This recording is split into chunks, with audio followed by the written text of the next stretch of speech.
I'm Dr. Stephen Davidson, the sexual integrity coach located in Wilton Manors, Florida. Welcome to another episode of Adult Sex Education. My single clients talk a lot about their dating experiences, often sharing what the other person did on a date that really turned them off. Over the last 35 years, I've heard a lot of people complain about first date experiences, so I'm going to share with you the top 10 things to never do on a first date. Let me remind you that we are talking about dating and not hooking up. If it's a hookup, the goal is generally to get sex and get it now. When you're on a first date, the goal is to get a second date and potentially develop a relationship. Many people feel anxious on their first date because they fear rejection. They might try too hard to win over the other person or not try hard enough because they don't want to appear desperate. Following is a list of things to avoid doing on the first date if you want to get a second. Number 1, don't talk about your ex-partner.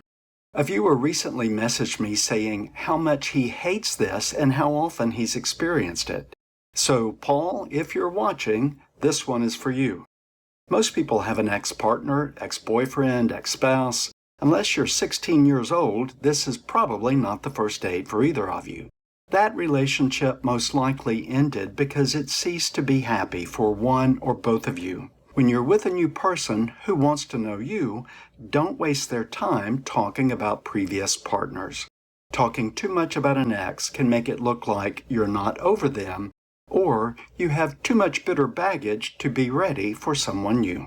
Number 2, don't speak negatively about yourself. Don't apologize for who you are or what you look like. Confidence is sexy and attractive. You want the other person to know that you like yourself and you're proud of who you are. Number 3, on the flip side, don't brag about yourself either. You don't want to come across as arrogant. Boasting about your income, your status, or who you know can also be off-putting. Allow the other person to discover the perks of dating you as they get to know you better.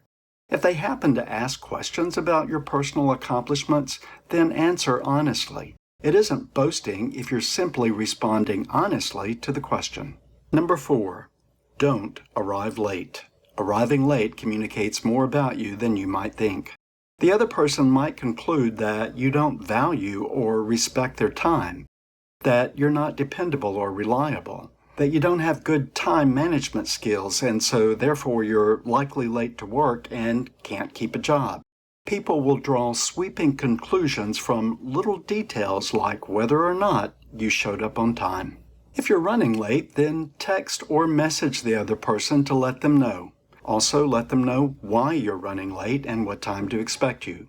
Weather, traffic, etc. can be real unforeseen barriers that most people will understand if you respect them enough to not leave them wondering if they've been stood up. Number 5, don't overshare personal information. We all have a past, and eventually you will want to be more transparent, but don't unload all the baggage on the first date. Let the person experience you in the present as you are now. Saying too much about your past, your family, your mistakes in life can throw up red flags too soon, especially if those issues are already resolved and are not consequential in your present life. Number 6, don't complain about dating. This makes you sound bitter. Dating is stressful for most people, especially early on when you're trying to get to know someone. Be careful to not express too much frustration or dissatisfaction with the process, because you might come across as negative or judgmental. Negative comments about other first dates might leave the person wondering what you're going to say about them when this date is over. Number 7, don't underdress. Show up looking like you made an effort and not like you just woke up. Dress appropriately for the venue, and if you're not sure, it's better to dress up than dress down. This also includes being well-groomed. First dates and first impressions have a lasting impact on the future of a relationship, including if there will be a future at all. Number 8, don't suggest sex on the first date. You might be surprised to hear me say this, since I'm generally recommending that people lean into their erotic desire and not away. However, this is a date, not a hookup. You are interviewing for a long-time role in someone's life and not a one-night stand. Sex is always easier to find than a long-term partner, so you might need to raise your standards when it comes to dating. Number 9, don't get wasted. Show up sober and stay sober throughout the date.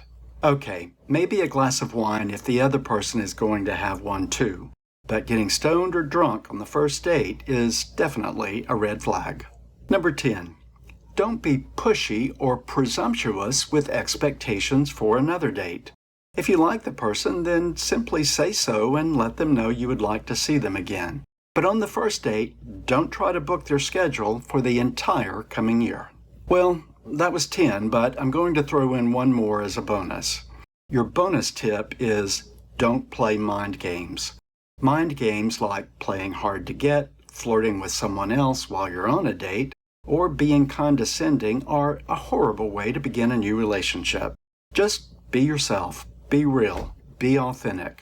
When people play mind games, it's often because they feel vulnerable or insecure, and they're trying to feel more powerful by making you feel worse. Mind games are always a self-defeating strategy if you want to attract a partner who has a healthy sense of self.